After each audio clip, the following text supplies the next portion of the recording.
Welcome inside this week-ending edition of Big Ten Today. Rick Pizzo thrilled to be joined in studio by Dave Wanstead. And for the second week in a row, we're going to go with an old-school conversation. Wani never tires talking about Pittsburgh, and Curt Cignetti can certainly do that. You can't get away from it, Rick. You'll learn that someday. Ross Dellinger is also with us, and as always, Ross will be set to drop some knowledge from coast to coast. But we begin with the big story presented by our show sponsor as well, Rally House. We sometimes use the term historic matchup a bit too loosely, but this week's Illinois-Indiana game certainly fits that bill. Both teams are ranked at the same time for the first time since 1950 as Illinois arrives in Bloomington at heights it hasn't seen since the era of Dick Butkus. We have been talking about this game for a long time. Massive college football playoff implications. This is Illinois against Indiana, effectively a play-in, a mock playoff game. This is a heavyweight clash. Go on the road, Big Ten, first conference game, it ain't gonna be easy. We're gonna go into it expecting to win, I'll tell you that. I think we're gonna go there and do what we need to do. You know, everything's earned, not given. What's easy doesn't last, what lasts isn't easy. It is good for the Fighting Illini to be at this point. They will not be satisfied this year going 10-3. They're expecting things much bigger. There's something about what Brett Bielema has built, the way Altmaier is playing. Indiana was the feel-good story, the darling of college football last year. But Curt Cignetti said that feel-good stuff is over. This is now the expectation. This is awesome. Ross, what a way to start conference play for both these teams. You could certainly argue that Illinois has been a bit more tested because the Illini went on the road, took care of a Duke team in Durham. And a lot of folks look at this game and believe if Illinois can win, they're not a lock, but likely headed toward the college football playoff. And I think you could make the same argument about Indiana, even though the Hoosiers' schedule is a bit tougher after this one. Absolutely. That's the big thing I wanted to hit on is for Illinois, look at their schedule, right? They'll be a favorite potentially in every other game from here on out, except for one, Ohio State, right? They get Ohio State, they'll be an underdog there, obviously, probably. But they miss Oregon, Coach, they miss Penn State, they miss Michigan. This year, the path is clear for the Illini to even drop a game or two and still get into the playoff if they can win this one against the Hoosiers. Remember last year, they were close, right? They were at 9-3 in the regular season, and many people weren't talking about Illinois on the bubble of the CFP. They should have been, really. I mean, Illinois last year, think of the kind of team that they had. They were one win away from being in that conversation. They probably should have been in that conversation at 9-3, though. The thing is about Illinois is the defense is so good that quarterback Lute Altmaier, coach, doesn't need to do a whole lot, right? I mean, they're defensively, they've been really good so far. And you look at the Hoosiers, right? They finally play a power league team. They had Old Dominion, Kennesaw State, and Indiana State. But I'll say this, guys, Old Dominion win looks pretty good now, right? Virginia Tech lost to Old Dominion, so that Indiana 13-point win against Old Dominion looks a bit better. But for me, Coach, the key for Indiana is Luke Altmaier, right? Slowing him down, getting pressure on Luke Altmaier as much as they can and force him into turnovers.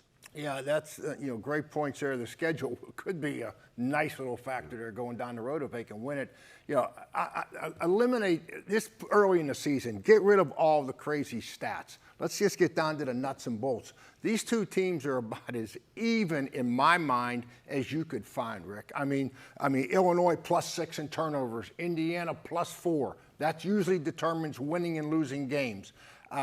Both head coaches, experienced head coaches that had been in these big arenas before. So in my mind, that's a push.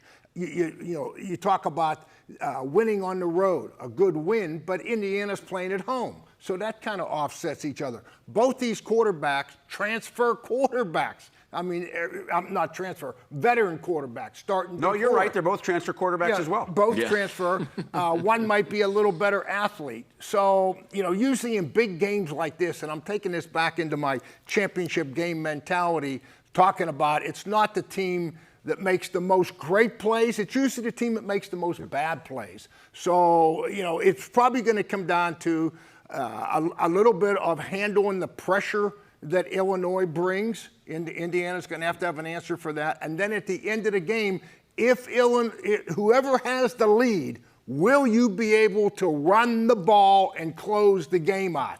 That's going to be a determining factor. It's going to come down to the fourth quarter. It's going to come down, in my mind, what team can use the clock and close the game with their running game. And coming up later in the show, we're just about 25 minutes away from having Curt Cignetti live on the broadcast. Certainly the IU coach can answer the question about what scares you the most about Illinois. I'll add this. In a lot of the biggest games that Bret Bielema has won, both at Illinois and when he was at Wisconsin, in these games, he is not afraid to try a trick play, a fake punt. We've seen them, and we've seen them work a lot. I would not be surprised if one of those kind of plays made the difference in a matchup that is so even between Indiana and Illinois.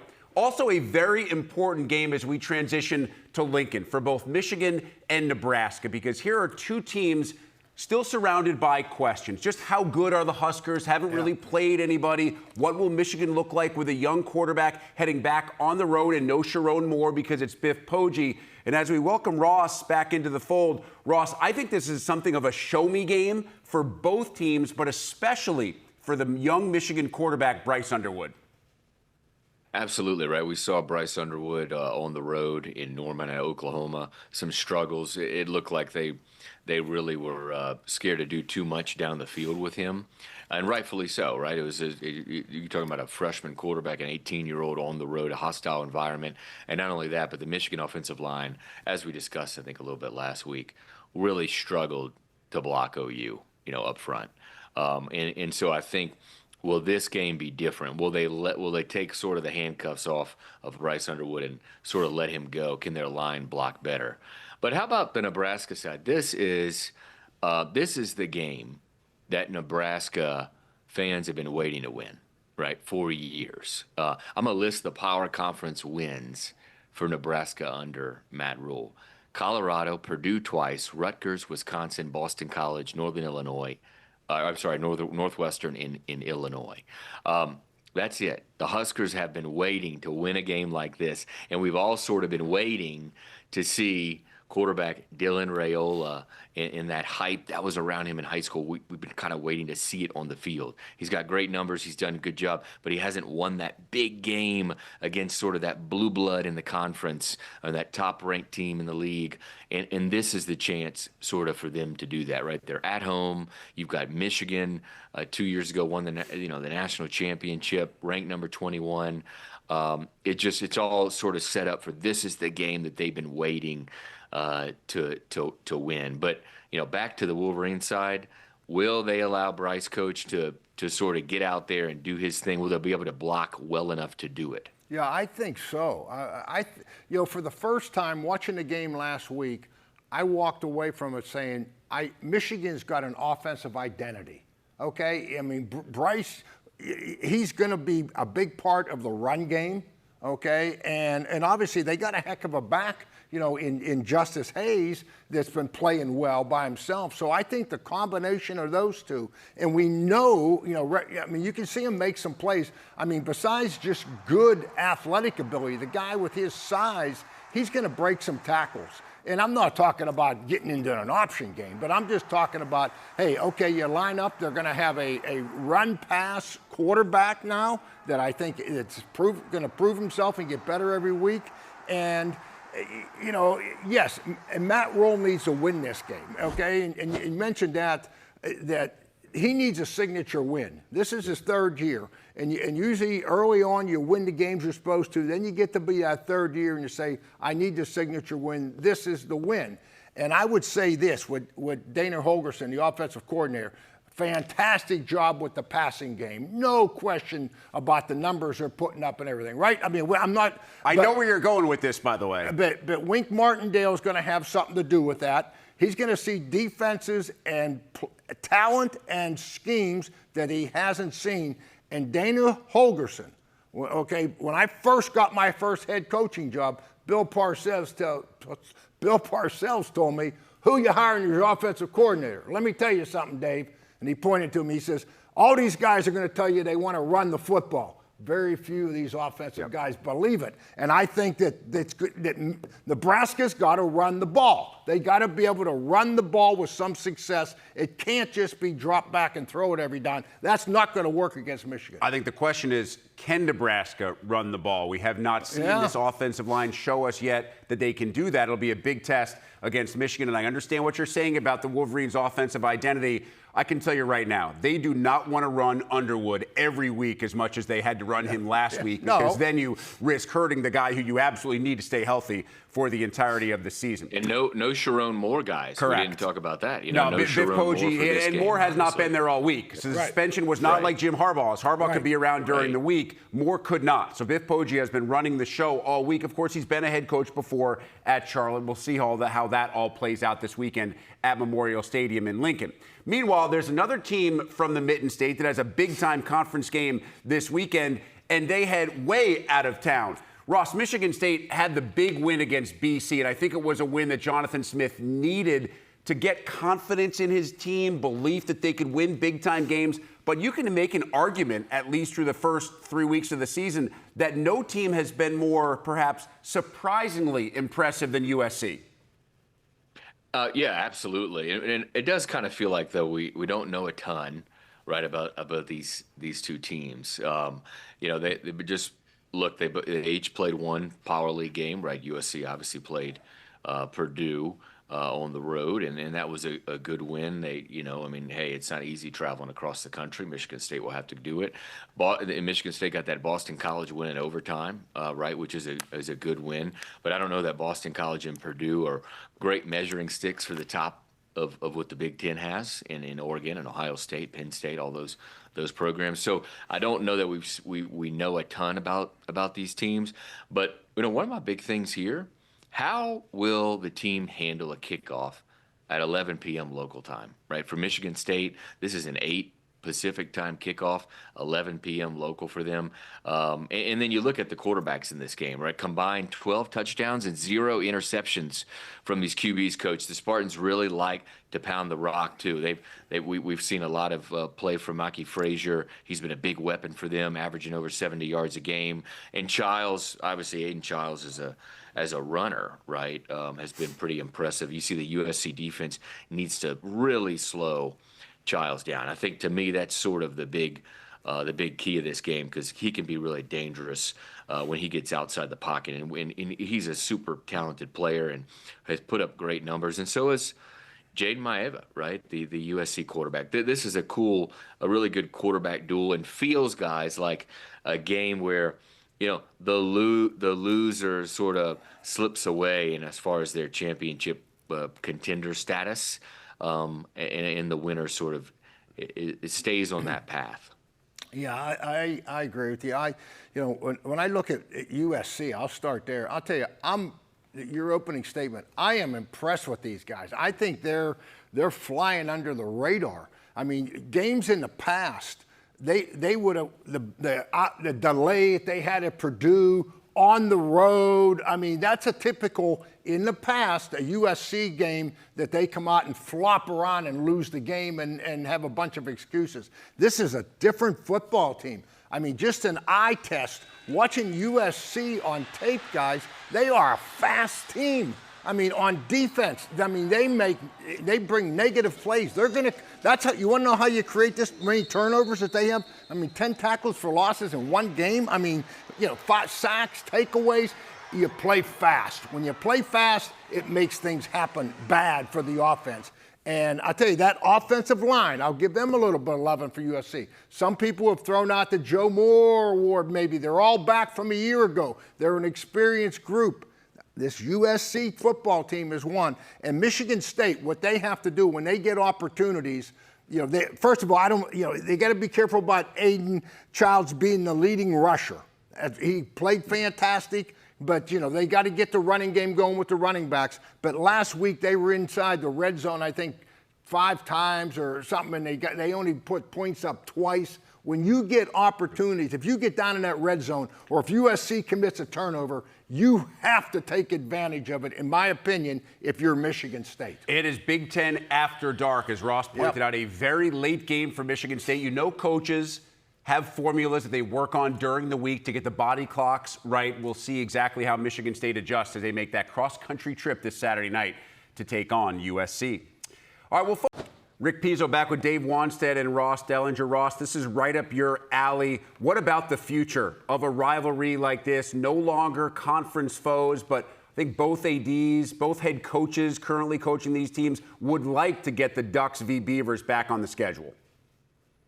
They seem to all want to, right? And I think, what we've lost with some of conference realignment, right, is the sort of traditional, long-standing rivalry games that make college football, college athletics in general so great. And so I hope, selfishly, that they find a way to continue this. But it's not easy. When you look at the schedules, a lot of programs like Oregon have scheduled out in the future. They have contracts and they've already scheduled out a lot of these games. Obviously, it makes it even more difficult that the Big Ten, plays 9 conference games. It only leaves you with 3. But hopefully they can find a way to get this done, because this is again one of the sort of the pieces of the fabric of college athletics that makes it so special.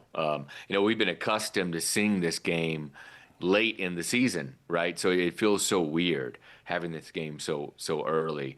But perhaps, no team in college football has looked better than Oregon so far in the season, Coach.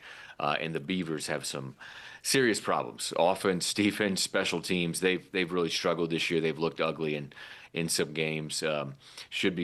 Could be sort of a field day for Oregon quarterback Dante Moore. He's already putting up Heisman-type numbers, 78% of his passes, 7 TDs, 1 interception.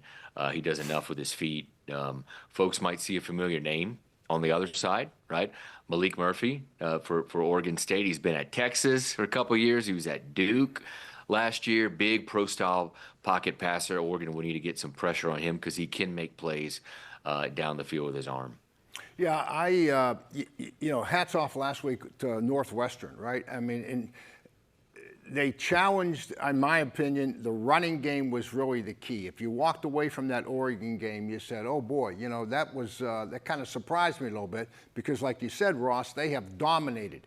Jimmy Johnson used to always say, Rick, that once or twice when we had great, my championship teams like Oregon, that once or twice a year, let's cause a crisis.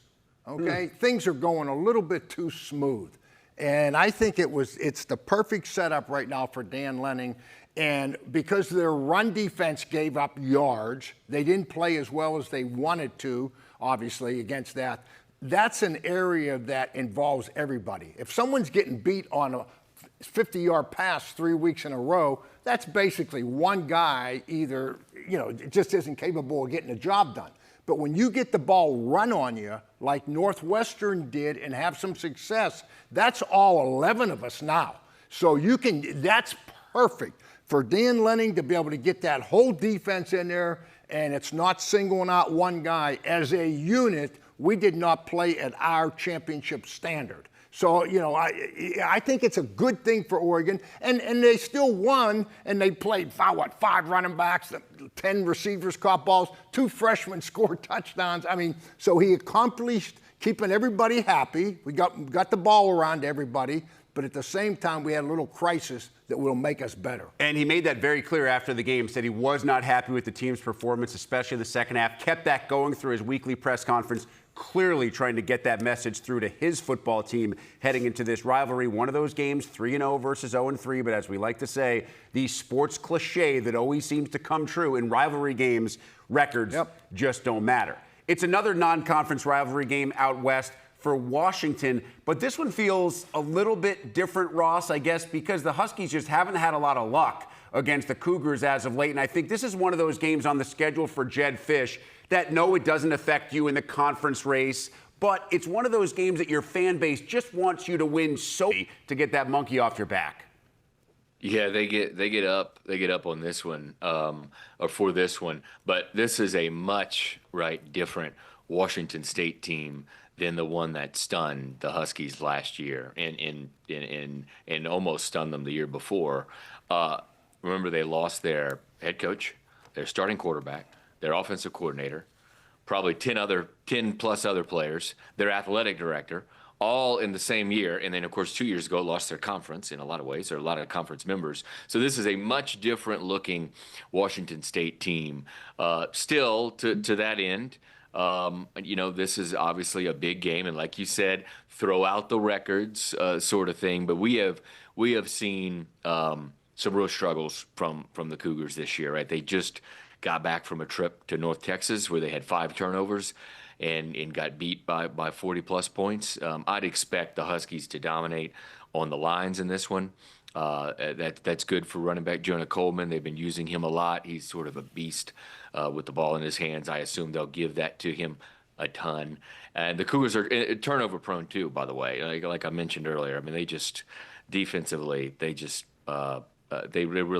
struggle gaining turnovers and turning the ball over. One of the big things here for the Huskies, can't look ahead, right? Next week's battle, Ohio State. Got to focus on the Cougars, man. Yeah, you mentioned Jonah Coleman. I love this guy. This guy will be a first-round draft pick if he continues playing like he's playing. Could arguably be the top back in the Big Ten this year, the way he's got off to a fast start. And this is an interesting for me because you mentioned Washington State, 70 new players, and playing in Pullman. When I was at USC, we went out there and we played in Pullman, Washington, and it's not It's not an easy place to get to, no, but it's not an easy place to play. And so they're going to have to strap it on, a rivalry game. And I'll tell you, Ryan Walters, the defensive coordinator at Washington, new defensive coordinator, ex-Purdue head coach. We all know Ryan. He's going to have to do a good job of game adjustments. Washington State's playing 3 quarterbacks. One's an option, a runner. One's a passer. 70 new players. So my point is that you're not 100% sure what you're going to get or who you're going to get. So Washington, particularly defensively, is going to go into this game with a plan, and then Ryan Walters is going to have to make some in-game adjustments depending on who Washington State plays. Like Mike Tyson famously or infamously said, everybody's got a plan till they get punched in the mouth. Yeah. Then you go to plan B. It has not been according to plan for Notre Dame so far this year, Ross. Now, to be fair to Marcus Freeman and the Irish, perhaps nobody had a tougher stretch to open up the season. But the Irish are looking to get off the schneid. The good news is they're at home this week, and they face a Purdue team that they absolutely obliterated a year ago. Yeah, I think you're right. I don't think even though they just played 2 games, Notre Dame, because they had a bye week in there, I don't think any program in the country has played 2 games like Notre Dame has, right? On the road at Miami, and they host Texas A&M, who could challenge for the SEC. It was a crazy atmosphere last week. I was there for the Aggies win over the Irish. Just an incredible game, but it really exposed some things about Notre Dame, Coach. They, on the back end in the secondary, they really struggle. And perhaps that's a place where Purdue can exploit them. I know it's just year 1 under Barry Odom, and they've got, we just talked about Washington State having a lot of new players, right? I think Purdue has over 70 new players as well. But Notre Dame's got a first-year starting quarterback, C.J. Carr, and he is prone to make a few mistakes and take a few risks downfield that could turn Purdue's way.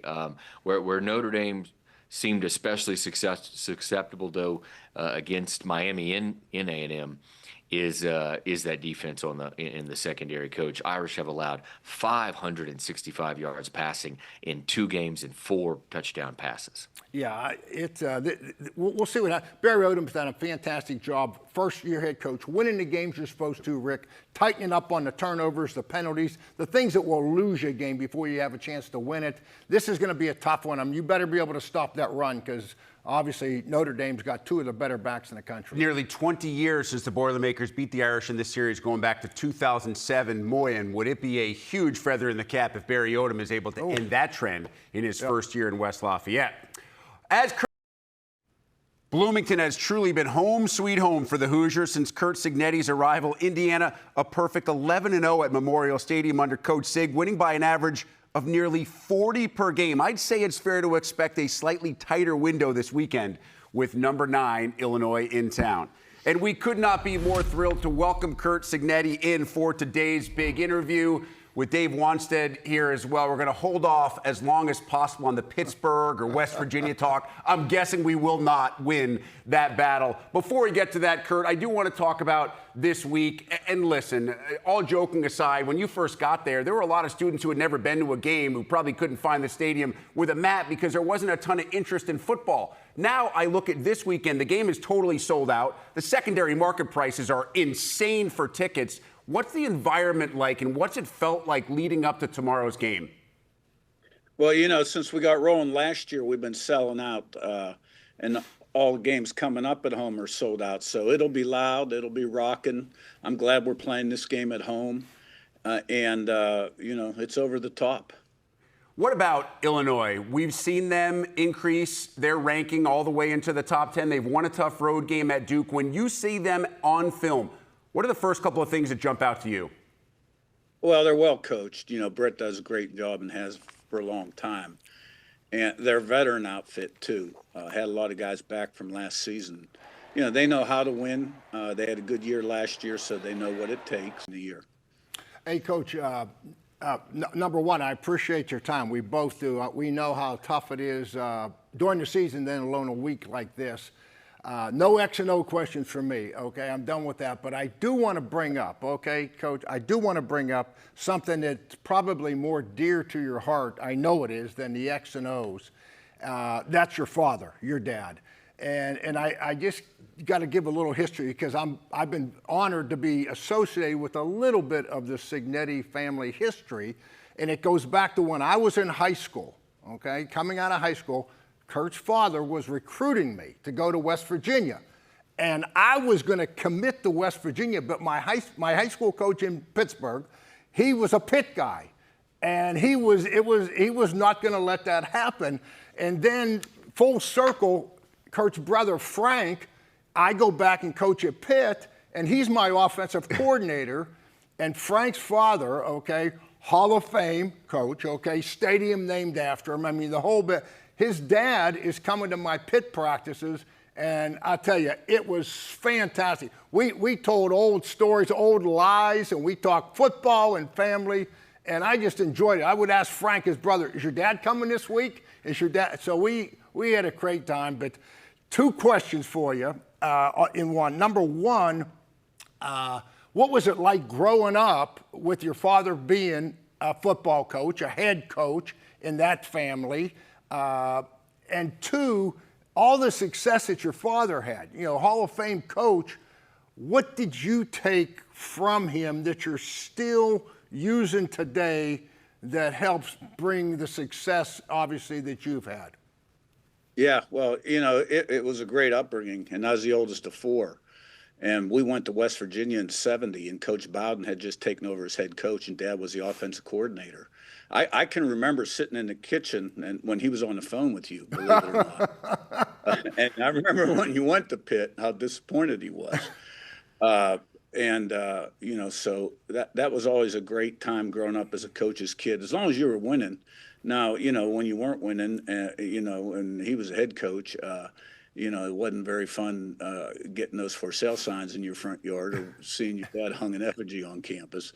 But that's all part of it, but really learned a lot from him. I mean, he was a great role model, a leader. He led by example through his actions. He didn't have much to say. He was pretty direct. I'm kind of that way too. I guess I probably ruined the Cignetti family name when I was out there on the national scale last year when I first took the job. Some of the comments I made to stir things up around here. He was the opposite of that. But very honest guy, really cared about people, had a great work ethic, very competitive. Never saw a challenge he didn't think he wouldn't conquer. Beat cancer, was given his last rites twice my senior year of high school. So, just a great person to learn from. Hey, Coach, what, from a staff standpoint, guys, and, Mike Shanahan, your offensive coordinator, played for me at Pitt for 4 years, and Tino, who left, was my quarterback. But these guys they just spoke the world of you, and you've had a lot of coaches that have been with you a long time. Yeah. What's your philosophy when you go out to hire an assistant coach? Well, loyalty's big with me, and like Bryant Haynes is going on year 11, my defensive coordinator. He was with me at IUP for a couple years, and Mike, my last year at IUP, going on year 10, and both those guys have elevated themselves now to coordinator roles, and because they were capable, and I gave them the opportunity. When I was an assistant, the guys I worked for believed in going outside, and that always stung when you were like the next guy. But I thought both those guys were ready, and I gave them the opportunity. They've both done a tremendous job, and got really a number of guys in the organization that have been with me 5, 6, 7 years. So that helps. They know what the expectations are, how I am, and I know how they are. But still, every day, you got to get better. You can't get complacent. Can't let familiarity breed complacency. But got a great staff, and they make it happen. Curt, we like to have a little fun with our guests on Friday by hitting the Wayback Machine button. Last week, we showed Kirk Ferentz a picture of himself from his high school yearbook. He had the full mullet flow and the great hockey hair. We dug into the archives as well, and we have a college-aged Curt Cignetti ready to throw the football downfield. I'm curious as to what your players would say if they saw these throwback photos of you. Oh, I'm sure they'd like that. Yeah, I had a lot of hair back then. Big hair was in, and I had a bunch of it. So that's about as close to the action as I got. No, I got in a couple games, I guess. But, that was 1979. I do want to ask you, Curt, quickly about your current quarterback. There's been so much talk about Fernando Mendoza, the Cal transfer. A lot of folks look at him from a skill standpoint and say if he progresses as they expect him to progress, he's going to be a very high NFL draft pick. What do you think of what you've seen from him so far, and how close has he come to scratching the surface of what he can be? Well, you could see the skill set at Cal. And then when he got to us, he needed some work in the pocket with just patience and poise and getting through the progressions, footwork. And I'll tell you what, he really came a long way at the end of spring. And then the last week or two of camp again. And the progress he's made since the first game, just really pleased. He was, I think, 20 of 21 last week, and he didn't play in the second half at all. But he got big-time arm, a lot of zip and velocity, quick whip. He's mobile. He can extend plays, get himself out of trouble. I don't think we've given up a sack, and some of that's because of him. And he's gotten better in the pocket, which was the big point of emphasis. And, he's got a big upside because, let me tell you, he's a great person, and if there were 25 hours in a day, he'd spend all 25 of them preparing to get himself better. And I can't say enough good things about him, and I think he's got great upside. Was at Pitt under Dave Hart, 66 through 68. Then we went to West Virginia. I was there 70 to 82, and then went back to Pitt 3 different times. I coached at Pitt nine years, and my brother did coach at Pitt with Dave, obviously. And now I've got a niece at West Virginia. So a lot of split loyalties there. It's a great game, very competitive. Rich Rod will do a great job at West Virginia, and Pat's done a great job at Pitt as well. So I'm glad they're playing that game. They should play it every year. I'm not saying anything. I wore my University of Miami ring today. So Oh, I'm not saying. this is what happens. You coach that many places, you can't ever lose. I'm going to get an Indiana ring someday. Don't worry. With all my daughters there, I'm going to get something. We know a guy or two there that may make that happen. Hey, Curt, we really, truly appreciate the time on the eve of such a big game. Wish you and the Hoosiers the best of luck tomorrow night against Illinois. Appreciate it. Great to see you guys. We're going to reset. We are completely reset. We are in training camp right now. We're not going to dwell on the past, and we're not going to dream about the future. We're going to worry about right now. So we're in training camp right now, and then once we finish this week off, we get done with training camp, we're going to get into week 1 of the season. That's how our mindset is. We've got to move on from all the sadness and things that are going on. We have to get ready to play a game. Nobody is feeling sorry for us. We understand that. So it is time to get through training camp, and then we'll get ready for week 1. It's week 1 for Skipper, but Ross, it is week 4 for the rest of the Big Ten, and the future will bring change at UCLA. What's next in Westwood? Well, what's next may be a lot of players heading to the portal, right? One of the things with firing a coach this early in the season, only 3 games in, is that you leave open the opportunity for players. When a head coach leaves, the portal opens for players for a stretch of 30 days. So they can talk to other schools right now. Not only that, Rick, but players have only played in a maximum of 3 games so far, because you've only played 3 games. And you get as many as 4 games to play and still take a red shirt. So if you've got a situation where a lot of players on the team could sort of take a red shirt this year, right now, or even after the next game, because you get 4 games, right? So that's sort of a tricky situation. We'll see how that impacts the roster, and if players will sort of jump ship. Yeah, that's boy. I didn't realize that. Can you imagine? I couldn't, as a coach, sitting there in another school texting with your player, and you're getting ready for a game plan. And the assistant coaches, no one talks about them, but right now they're going home at night, and their wives and their kids are in schools. Tino Sinceri left. We just had Coach Cignetti on there. Tino was the quarterback coach at IU and leaves to become the offensive coordinator at UCLA. He's there a year and change. A year. He's got kids, his wife.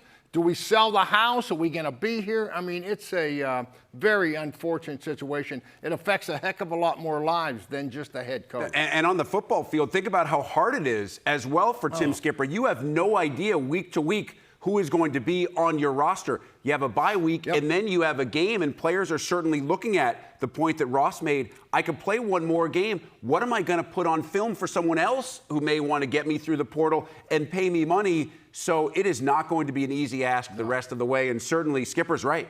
Nobody cares inside the Big Ten. You're going to try to beat UCLA each and every week, regardless of who is on the roster, because that is what's asked of you. John Cook's legacy has been forever cast in bronze. So fitting. The cowboy caught in a coach's body, as he described himself once to me, with the hat on at first and then taking a glance. The legendary Nebraska coach, honored by some of his former players, forever immortalized. We saw Danny Busboom Kelly, his replacement, to be the head Husker there as well. An amazing career, and one that will certainly never be forgotten in Lincoln or anywhere that women's college volleyball is played. Coming up tonight, you can catch a men's soccer doubleheader as Maryland hosts Pitt, followed by Wisconsin facing UCLA. Live coverage begins at 7 Eastern, 4 Pacific on the Big Ten Network and the Fox Sports app. Don't forget, we have Friday night football. It's Iowa and Rutgers, and yes, something has to give. The Iowa defense allowing just 10 points per game, Rutgers scoring nearly 50 per game. Now, to be fair, Scarlet Knights haven't played very many good defenses, and Iowa hasn't played very many good offenses. They did play Iowa State, but the Cyclones are very similar to Iowa in terms of what they do offensively.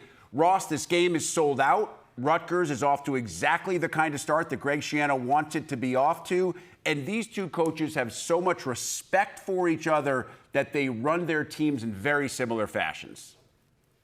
They do, and we've seen this from Rutgers before, right?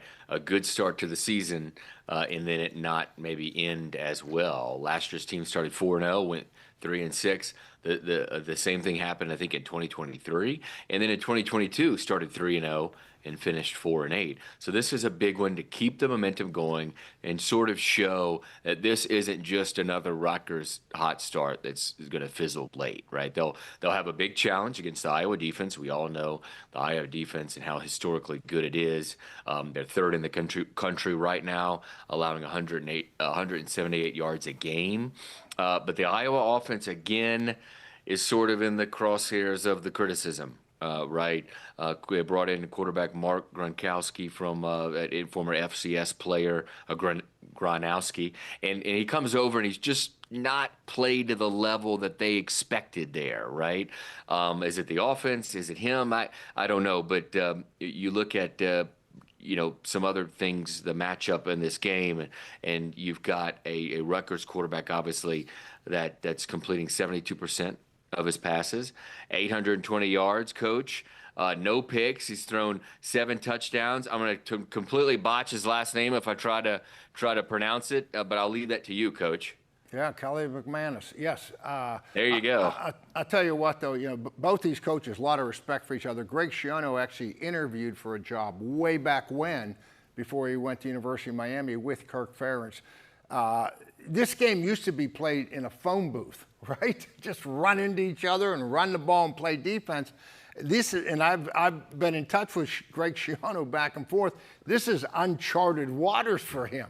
Scoring this many points and touchdowns, and the offense kind of being the front page of the story, not the defense. But, it's going to be a good game. I just don't know if Iowa, as great a defense as they're going to play with Curt and Phil Parker, they haven't come up with an interception yet, guys, so we can talk all we want. They've only had one turnover. That was always their trademark: pressure, sacks, turnovers. It hasn't happened. Now, whether it happens today, I don't know, but Iowa's going to have to find a way, in my mind, to score enough points to win this football game. Rutgers does have some really good receivers that are not talked about enough, and Callie McManus can find them. That could be the key tonight. Also want to touch on the one noon game scheduled in the Big Ten on Saturday, noon Eastern. It's Maryland and Wisconsin, 11 local time up in Madison. And I don't want to make too much of this, Ross, but this feels like a huge game for both head coaches, Mike Locksley and Luke Fickell, in a season in which they kind of both have to show it a little bit. It is. It feels like a big game for the coaches and their tenures at the school. The Billy Edwards Bowl, right? Wisconsin quarterback Billy Edwards was at Maryland just last year. Hurt in week 1. We haven't seen him back yet. They probably won't decide whether he's good to go until later today or perhaps even tomorrow on game day. Could be a game day time decision. Luke Fickell says he's been sort of day to day, so we'll see if he returns. Obviously, Maryland knows him really, really well, having him on the team. And Billy Edwards, I saw earlier this week, talked to the media about telling the Wisconsin players just a little bit about the Terrapins, since he knows a lot too. Yeah, this is, I would agree with everything you say there. Locks, they got a nice young quarterback, Malik Washington, yes. Maryland. If somehow that he can win some conference games down the road, there's something to build on there. We just got to get, we got to get some confidence and get a win at Wisconsin. No easy way around. Danny O'Neill, the backup, did hint that Edwards is more ready than he's been, saying Billy did take some first-team reps this week in practice, but that O'Neill took the majority. Of course, we probably will not know for sure until the first offensive series for the Badgers. For Ross Dellinger and Dave Wannstedt, I'm Rick Pizzo. Thanks for the hang here on Big Ten Today.